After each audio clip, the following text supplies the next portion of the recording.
नमस्कार दोस्तों, 1 जनवरी 2026 से ज़मीन, मकान, प्लॉट, दुकान और हर तरह की चल और अचल संपत्ति में जुड़े नियमों में सरकार ने बड़े और सख्त बदलाव लागू कर दिए हैं।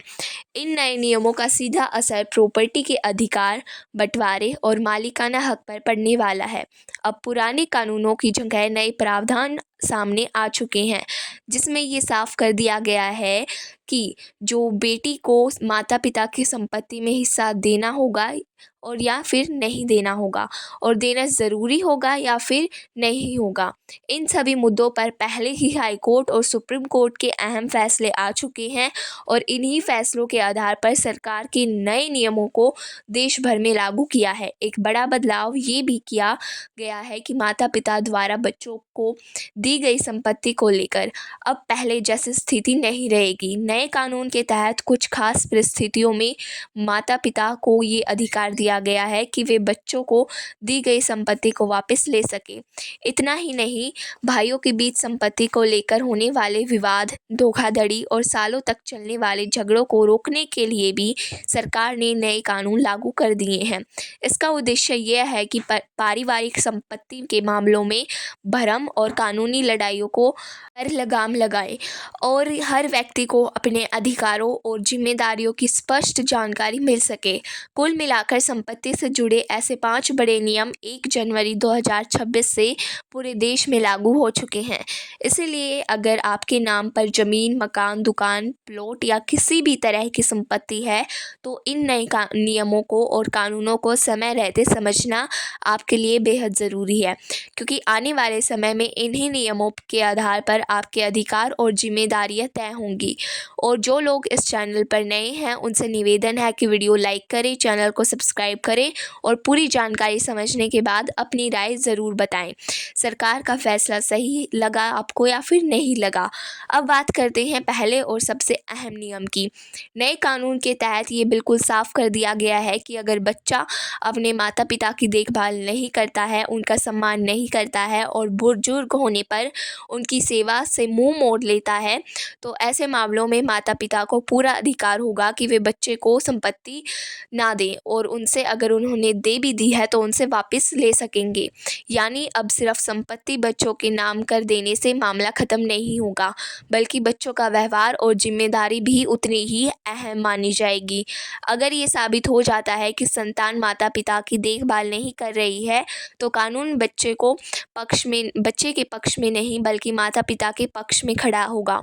ये फैसला सीधे तौर पर सुप्रीम कोर्ट द्वारा बुजुर्ग माता पिता के हितों की रक्षा के लिए दिया गया है, जिसे सरकार ने 1 जनवरी 2026 से पूरे देश में लागू कर दिया है।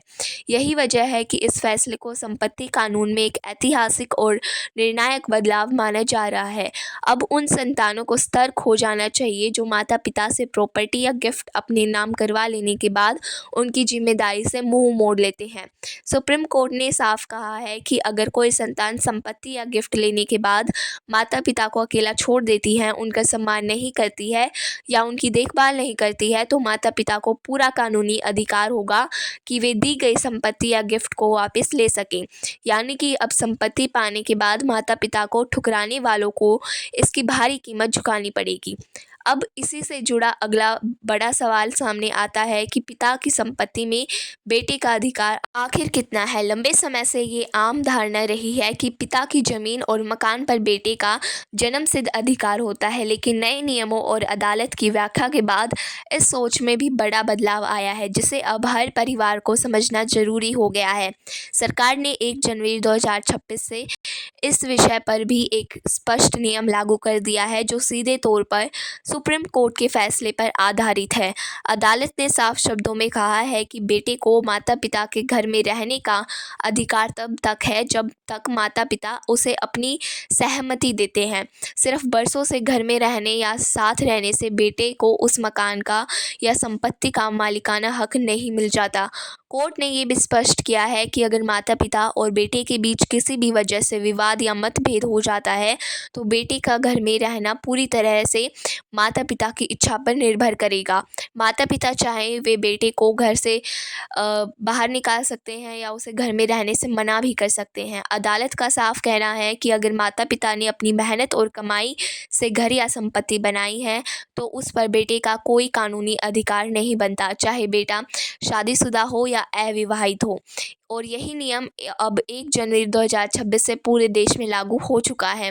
इसके बाद सरकार ने संपत्ति कानून में एक और बड़ा बेहद अहम नियम लागू किया है, जो खास तौर पर भाइयों के बीच संपत्ति के बंटवारे से जुड़ा हुआ है। पहले अक्सर देखा जाता था कि मान लीजिए किसी ज़मीन के 4 भाई हिस्सेदार हैं, तो उस ज़मीन को लेकर सालों तक विवाद चलता रहता था।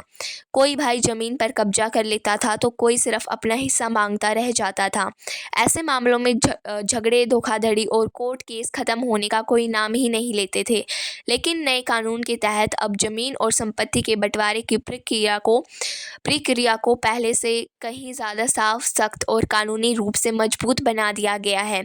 इसका मकसद यही है कि भाइयों के बीच होने वाले लंबे झगड़े ख़त्म हो सकें और हर हिस्सेदार को उसका वैध अधिकार समय पर और सही तरीके से मिल सके।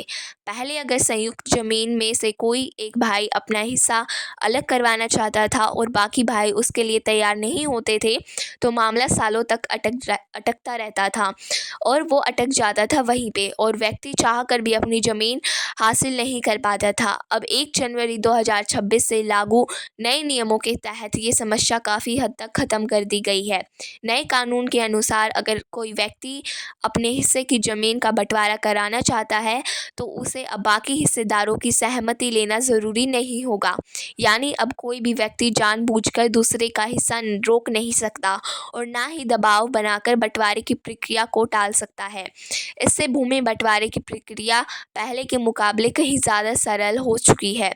सरकार के अनुसार इस नए नियम के करीब 15 से 16 लाख लोगों को सीधा लाभ मिलने वाला है। संयुक्त जमीन के बंटवारे को लेकर सरकार ने विधेयक को विधिवत पास कर दिया है। हालांकि इसमें एक महत्वपूर्ण बात ये भी स्पष्ट की गई है कि अगर ज़मीन में पति और पत्नी दोनों संयुक्त हिस्सेदार हैं तो ऐसे मामलों में दोनों की सहमति ज़रूरी होगी। यानी ये नया नियम पति पत्नी के आपसी बंटवारे पर लागू नहीं होगा, लेकिन अगर संयुक्त हिस्सेदारों में भाई, रिश्तेदार या कोई अन्य व्यक्ति शामिल है तो ऐसे सभी मामलों में ये नया कानून पूरी तरह से लागू होगा। और अगर बंटवारे को लेकर विवाद होता है तो संबंधित व्यक्ति के आवेदन पर सरकार खुद ये तय करेगी कि किस हिस्सेदार को कितना हिस्सा मिलना चाहिए। इससे ज़मीन के मामलों में अनावश्यक देरी, झगड़े और कानूनी उलझनें कम होंगी और लोगों को समय पर उनका वैध हक मिल सकेगा। इसी क्रम में सरकार ने 1 जनवरी 2026 से संपत्ति से जुड़ा एक और अहम नियम लागू कर दिया है, जिसके तहत अब बेटियों का भी माता पिता की संपत्ति में सामान्य और कानूनी अधिकार माना जाएगा। यानी अब बेटी की संपत्ति से वंचित करना पहले जैसा आसान नहीं रहेगा। साथ ही संपत्ति को लेकर स्थिति पूरी तरह स्पष्ट कर दी गई है। नए नियमों के अनुसार अगर किसी संपत्ति को दामाद के नाम पर खरीदते हैं या विधिवत रूप से उनके नाम पर ट्रांसफ़र करते हैं, तभी उस संपत्ति पर दामाद का अधिकार माना जाएगा। लेकिन अगर संपत्ति ससुर के नाम पर है तो उस पर दामाद का कोई कानूनी हक नहीं होगा। इसके अलावा एक खास स्थिति भी तय की गई है, जिसमें बेटी का माता पिता की संपत्ति पर अधिकार समाप्त हो सकता है। ये स्थिति तलाक से जुड़ी हुई है, जहां कुछ मामलों में तलाकशुदा बेटी को माता पिता की संपत्ति में अधिकार नहीं दिया जाएगा। ये नियम भी नए कानून के तहत स्पष्ट किया गया है। आगे बढ़ते हुए सरकार ने 1 जनवरी 2026 से भूमि और संपत्ति के अधिग्रह को लेकर भी नया नियम लागू कर दिया है। इसका सीधा असर जमीन, मकान और अन्य संपत्तियों के सरकारी अधिग्रह और मुआवजे की प्रक्रिया पर पड़ेगा। अब संपत्ति से जुड़े मामलों में अधिकार, जिम्मेदारी, कानून तीनों पहले से कहीं ज़्यादा स्पष्ट और सख्त हो गए हैं। नए नियम के तहत अब किसी भी व्यक्ति को बिना उचित और पर्याप्त मुआवजा दिए उसकी जमीन या संपत्ति से बेदखल नहीं किया जा सकता। भूमि अधिग्रहण से जुड़े मामलों में सुप्रीम कोर्ट का एक बेहद अहम फैसला अब पूरी तरह लागू हो चुका है। इसका साफ मतलब ये है कि अगर सरकार किसी विकास परियोजना, सड़क, रेलवे, उद्योग या किसी अन्य सार्वजनिक कार्य के लिए किसी की ज़मीन का अधिग्रहण करती है तो उस ज़मीन के वास्तविक मालिक को उसका पूरा न्याय संगत और समय पर मुआवजा देना सरकार की कानूनी जिम्मेदारी होगी। बिना मुआवजा दिए ज़मीन पर कब्जा करना अब कानून की नज़र में अपराध माना जाएगा।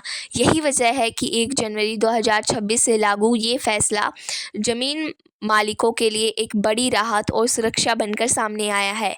इससे लोगों की सालों की मेहनत, पुश्तैनी ज़मीन और भविष्य की आर्थिक सुरक्षा और मजबूत मिलती है। किसी व्यक्ति को केस से रिलेटेड सलाह या जानकारी चाहिए तो नीचे दिए गए नंबर पर संपर्क कर सकता है। वीडियो पसंद आई हो तो please like, comment, share and subscribe our channel. Thank you for watching our videos.